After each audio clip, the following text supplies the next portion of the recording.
За амралтын өдрийн мэнд хүргье.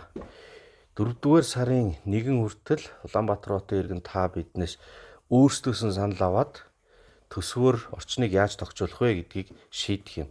Тийм болохоор та саналдаа заавал идэвхтэй оролцоорой гэж нэгдүгürt хүсэх гэсэн юм аа. Үүний тулд яах вэ гэхээр Smart UB аппликейшнийг суулгаад дотор нь орохоор орон нутгийн хөгжлийн сан гэж бий. Түүнийг дараад тэгээд санал өгөх гэдэг зэсийг нь дарна.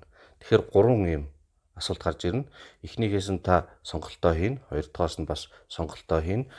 Гурав дахь дээр нь бусад гэдгийг нь сонгоод голоо тогтчуулъя гэж бичээд саналаа илгээгээрэй гэж таныг уриалж байна. Яагаад тэгэхээр Улаанбаатар хот том хотуудад ховорхон тохиолдох гой байгалийн хөгжилтөд олон сайхан голууд яг хотын төвөөр хамгийн хүн амтай хорооллын дэрэгдүр урсаж өнгөрдөг. Хамгийн бага өртгөөр элдв яндын цемент, бетон, усан хориглоор нүсэр байгууламж байхгүйгээр зүгээр аюулгүй сайхан алхаад, суугаад, тэргээ түрээд, гүүгээд, дугуйгаа унаад, теннисээ тоглох ийм байдлаар голын эргүүдийг тогтчуулъя гэж байгаа. Тийм болохоор та аппликейшнүүдээр ороод бусад гэдгийг нь сонгоод голоо тогтчуулъя гэж 4-р сарын 1-ээс өмнө саналаа өгөрөө гэж уриалъя.